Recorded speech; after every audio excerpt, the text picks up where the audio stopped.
আসসালাম শাইখ ওয়ালাইকুম আসসালাম রহমতুল্লাহ। আমার কবর ওপর আমার মামা পানি দিয়েছে, এটা দেওয়ার কারণ কি একটু বলবেন? আপনার মামাকে জিজ্ঞেস করবেন, পানি দেবে আপনার মামা, জিজ্ঞাসা করবেন আমাকে কেন? যে পানি দিয়েছে তাকে জিজ্ঞাসা করবেন যে মামা আপনি পানি দেন আমার মায়ের কবরের ওপর, কেন দিলেন? তার নিয়তের উপর নির্ভর করছে।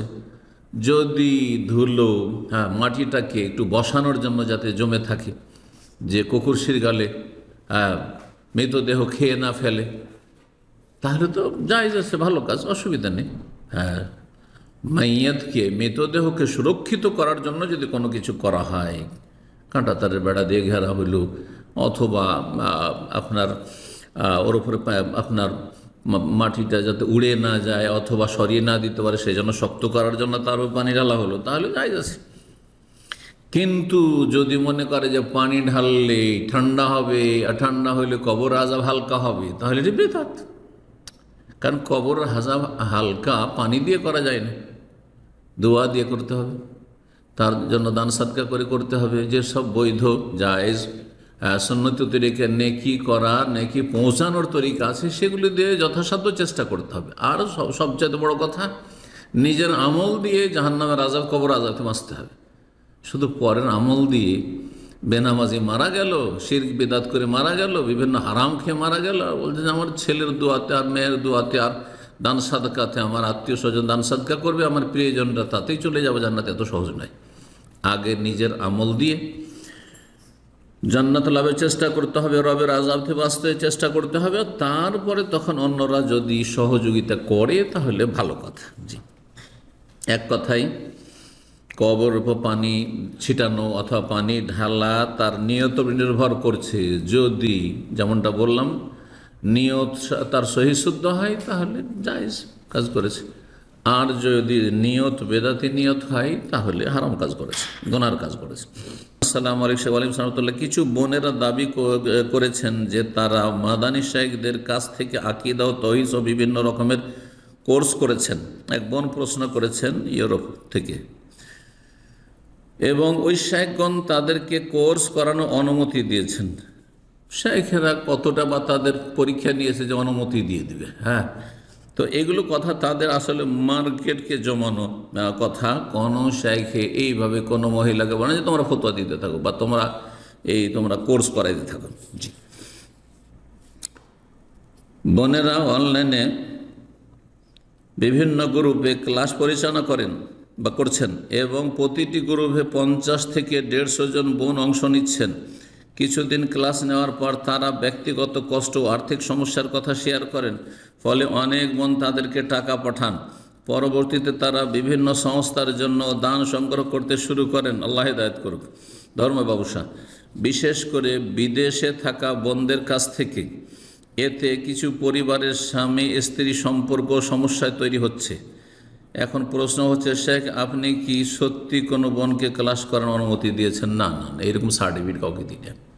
কোনো ভাইকে ইসলামিক সেন্টারে তাদেরকে আমি সার্টিফিকেট দিই যে তোমরা ফতোয়া দিয়ে পড়ো, হ্যাঁ, আর তোমার লেকচার দিয়ে পড়ো, তার মধ্যে যোগ্যতা থাকে সে দেবে, আর সে যদি ভুল করে সে আল্লাহর কাছে ভাসবে। এসব অনুমতি দেওয়ার আর সার্টিফিকেট দেওয়ার ইখতিয়ার আমার নেই, আর দিনই। জি, না কোনো ভাইকে না কোনো বোনকে, একথা স্পষ্ট জেনে রাখা দরকার। তারপর বলছে, যারা দিনী শিক্ষা দেওয়ার নামে অর্থ সংগ্রহ করেন তাদের জন্য কি নসিহা করবেন? যদি তার অভাবী হয়, অন্য অন্য অভাবী যেমন চাইতে পারে, মানুষের কাছে অভাব থাকলে তেমনই যদি তারা চায়, আর আপনার যদি ইচ্ছা হয় যে অভাব আছে সেজন্য দেব, তাহলে জায়েজ আছে। আর যদি সত্যি অভাব থাকে তো তাদের জন্য চাওয়াও জায়েজ রয়েছে, অতটা যতটা প্রয়োজন চাওয়া জায়েজ রয়েছে। চাওয়া যে হারাম সবসময় তেমন নয়, কিন্তু এই নয় যে বেশি সুখী হওয়ার জন্য, বেশি সচ্ছল হওয়ার জন্য চাওয়া, এইটা হারাম। এমনি আপনার সংসার চলে যাচ্ছে, সব কিছু চলে যাচ্ছে, কিন্তু আপনি জমি জায়গা কিনবেন, একটু ভালো একটা পাকা বাড়ি করবেন, হ্যাঁ, আর বিশাল কিছু করবেন, হ্যাঁ, কিছু জমাবেন, সেই জন্য আপনি চাইছেন, এগুলি হারাম। অধিক সচ্ছল হওয়ার জন্য, কিন্তু অভাব দূর করার জন্য অভাবের চাওয়া জায়েজ, যদিও না চেয়ে যদি ব্যবসা বাণিজ্য এদিক সেদিক করে যদি হালাল করে যদি চলতে পারে এটা বেশি ভালো, কিন্তু চাওয়া জায়েজ আছে। নাহলে আল্লাহ বলে আম্মা সাইলা ফালা তানহার, ভিক্ষুক যদি ভিক্ষা করে বা কেউ যাচ্ছা করে চায় তাহলে তাকে ধমক দিয়ে কথা বলো, দিতে পারো দাও, না হলে ভালো কথা দিয়ে বিদায় করে দাও। তাহলে বুঝো ইসলামে চাওয়া জায়েজ আছে। এইরকমই যারা চাইবে তাদেরকে দেওয়া যায় রয়েছে, আর তার চাইতে ভালো যারা অভাবী কিন্তু লজ্জায় চাইছে না তাদেরকে দিলে আরও বেশি ভালো।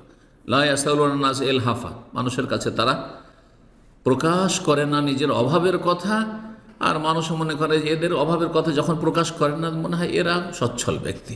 হ্যাঁ, কিন্তু আপনি কাছে থেকে দেখলে বুঝতে পারবেন যে এদের সংসারে অভাব আছে, কষ্ট আছে, ছেলে মেয়ে মানুষ করতে পারছে না, লেখাপড়া করাতে পারছে না ইত্যাদি, ওদেরকে দেবেন, এরা বেশি হক রাখে। তো আল্লাহ হেদায়েত দান করুন এসব বোনদেরকে যারা এগুলোকে ব্যবসা হিসাবে নিয়েছে। কিন্তু যদি অভাব থাকার চায় তো দেওয়া জায়েজ কি। তারপরে যেটা হচ্ছে যে কোনো সংস্থা আর এইটা ওইটা করে এই গ্রুপ তৈরি করেছে, আমরা সাদাকা গ্রুপ, তো জাকাত গ্রুপ, আর অমুক গ্রুপ, আমরা এই কোরবানি করছি, এই প্রজেক্ট রয়েছে, আর তারপরে সেখান থেকে যদি হারাম খায় তাহলে হারাম খাচ্ছে তারা। আর যদি ইসলামের খেদমত করতে চায় যে অভাবীদের কাছে আমরা এই সাদাকাগুলো পৌঁছে দেব, তাহলে তাদের নিয়ত নির্ভর করছে। যারা এসব ক্লাস করছেন তাদের জন্য পরামর্শ কি? তাদের জন্য পরামর্শ হচ্ছে ইমাম ইবনে সিরিন রাহিমাহুল্লাহ, প্রখ্যাত তাবেঈ, তিনি বলেছেন ইন্না হাযা দীনুন, দেখো এটা ধর্মীয় বিষয় কিন্তু ইসলামের ব্যাপার স্যাপার, দিন ইসলাম, ফানজুরু, ভালো করে চিন্তা করে নাও, আম্মান তাখুযুনা দীনাকুম, তোমরা দিন কার কাছ থেকে শিখছো? আলেমের কাছ থেকে শিখছো না মূর্খ মহিলার কাছ থেকে শিখছো? হ্যাঁ, যে কোনো আলেমাও নয়, আর তার কাছে কোরআন হাদিসের তেমন জ্ঞান, আরবি ভাষাও বুঝেন না, দু চারটা এদিক সেদিক কোর্স কোথাও করে অনলাইনে, অথবা কারো বক্তব্য শুনে আর তারপর নিজেই লেকচার দেওয়া শুরু করেছে। আরে ভাই বোনেরা, এগুলো না করে আপনারা ভালো আলেমদের সাথে, ভালো আলেমদের বক্তব্যের সাথে, ভালো আলেমের লেখনের সাথে আপনারা মানুষকে জড়িত করুন এবং তাদেরকে পরামর্শ দিন যে আমরা ভালো আলেমদের কাছ থেকে শিখছি, আপনারাও ভালো আলেমের কাছ থেকে শিখুন।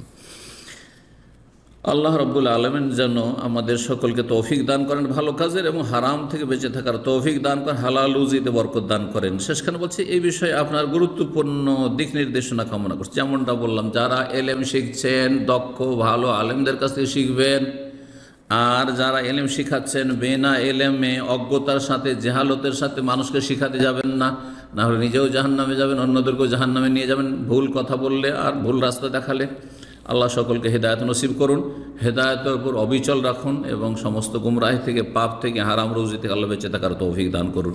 ওয়া জাযাকুমুল্লাহু খাইরান ওয়া সাল্লাল্লাহু ওয়া সাল্লামা নবিয়ানা মুহাম্মদ ওয়া আলা আলিহি ওয়া সাহবিহি আজমাইন।